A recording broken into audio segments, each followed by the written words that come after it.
Apa yang menjadi fokus kita di saat kita dalam kesulitan? Masalah kita, kebutuhan kita, atau apa yang biasanya menjadi fokus kita? Teruslah ikuti pelajaran hari ini untuk belajar lebih lanjut tentang apa yang harus kita lakukan di saat kita menghadapi masalah atau putus asa. Tapi sebelum kita lanjut, ikutilah sebuah lagu yang berjudul Pandanglah Yesus ya Bapakku.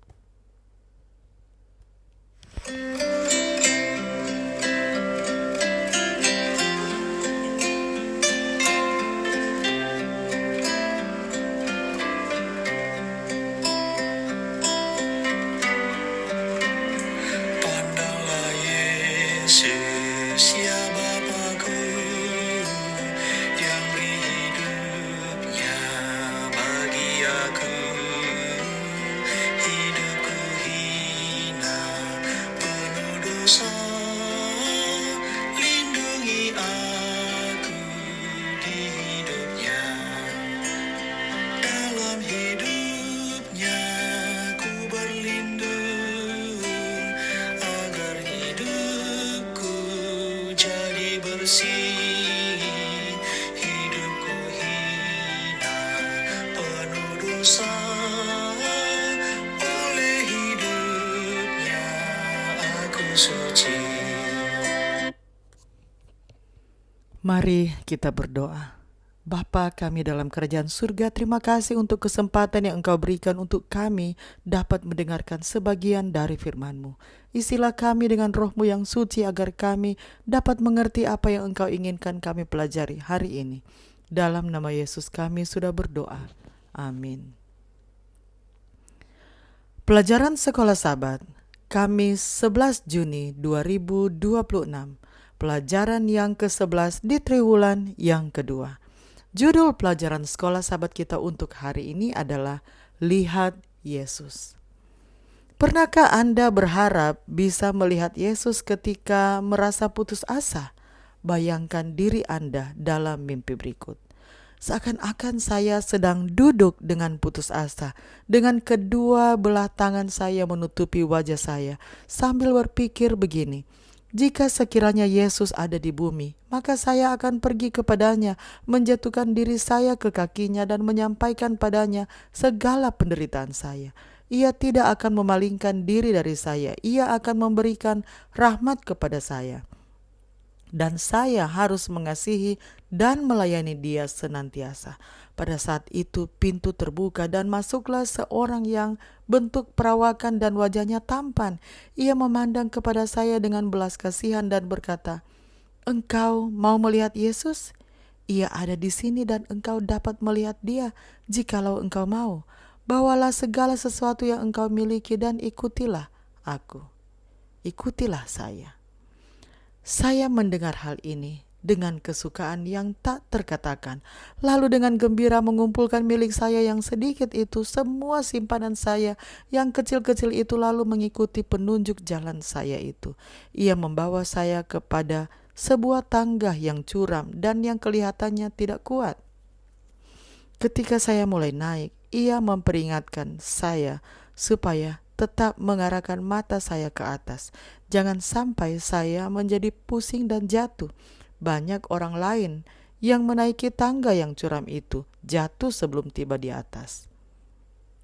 Akhirnya, kami mencapai anak tangga terakhir dan berdiri di muka pintu. Di sini penunjuk jalan saya menyuruh supaya saya meninggalkan semua barang-barang yang saya bawa itu. Dengan senang saya meletakkannya, kemudian ia membuka pintu itu dan menyuruh saya masuk. Dengan sekejap saja saya sudah berdiri di hadapan Yesus. Tidak salah lagi, itulah wajah yang indah itu. Wajah yang berkemurahan dan mulia itu tidak mungkin dimiliki orang lain. Ketika pandangannya tertuju kepada saya, dengan segera saya menyadari bahwa ia mengetahui setiap hal ihwal kehidupan saya dan semua pikiran dan perasaan batin saya. Saya berusaha melindungi diri saya sendiri dari tatapannya, merasa tidak sanggup menahan matanya yang menyelidik, tetapi ia datang, mendekat dengan senyuman dan menaruh tangannya di atas kepala saya sambil berkata, "Jangan takut, Bunyi suaranya yang merdu menggugah hati saya dengan suatu perasaan bahagia yang belum pernah saya rasakan selama ini.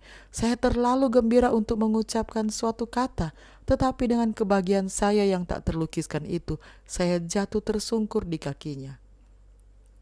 Sementara saya tersungkur, tak berdaya di sana, pemandangan yang indah dan mulia lewat di hadapan saya, dan tampaknya saya telah tiba di sorga, tempat yang aman dan damai itu. Setelah kekuatan saya pulih kembali, saya bangun berdiri. Mata saya yang berkasihan itu tetap tertuju kepada Mata Yesus yang berkasihan itu tetap tertuju kepada saya, dan senyumannya mengisi jiwa saya dengan kegembiraan. Hadiratnya memenuhi diri saya dengan penghormatan yang kudus dan kasih yang tak dapat diucapkan.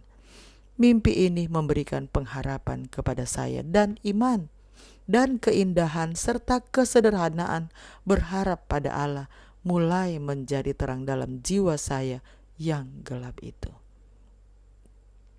Ini adalah tulisan dari Ellen G. White dalam bukunya Tulisan-tulisan Permulaan halaman 165 sampai 166. Di tengah kemunduran hidup, kita perlu memusatkan perhatian kepada Yesus dan apa yang Ia nyatakan tentang kasih Allah bagi kita. Pengharapan apakah yang dapat Anda ambil bagi diri Anda sendiri saat ini dari yang tertulis dalam Roma 8 ayat 18 dan 28? Sebab aku yakin bahwa penderitaan zaman sekarang ini tidak dapat dibandingkan dengan kemuliaan yang akan dinyatakan kepada kita. Kita tahu sekarang bahwa Allah turut bekerja dalam segala sesuatu untuk mendatangkan kebaikan bagi mereka yang mengasihi Dia, yaitu bagi mereka yang terpanggil sesuai dengan rencana Allah. Mari kita ikuti lanjutan lagu tadi sebelum saya tutup dalam doa.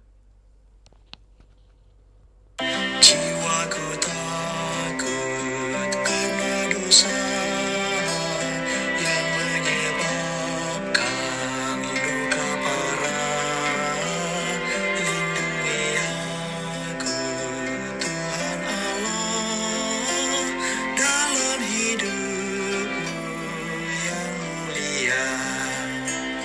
Dalam hidupnya ku berlindung, agar hidupku jadi bersih. Hidupku hina, penuh dosa, oleh hidupnya aku suci. Mari kita berdoa. Bapa di surga, kami memuji Engkau karena Engkau adalah Allah yang penuh kasih. Terima kasih untuk pelajaran hari ini, di mana kami dapat mempelajari pelajaran yang berjudul Lihat Yesus, di mana kami dapat diajak untuk memfokuskan pandangan kami hanya kepadamu saja, bukan kepada masalah, keputusasaan, atau apapun yang memberatkan kehidupan kami. Ya Tuhan, kami berterima kasih untuk kuasa-Mu yang dapat memampukan kami untuk dapat selalu datang memandang kepadamu dan bergantung kepadamu. Terima kasih ya Tuhan, karena Engkau yang selalu mau menerima kami dan menguatkan kami. Terima kasih untuk kasih setiamu bagi kami. Dalam nama Yesus kami sudah berdoa. Amin. Demikianlah bacaan pelajaran Sekolah Sabat Kamis 11 Juni 2026. Sampai bertemu di bacaan pelajaran Sekolah Sabat selanjutnya. Tuhan memberkati.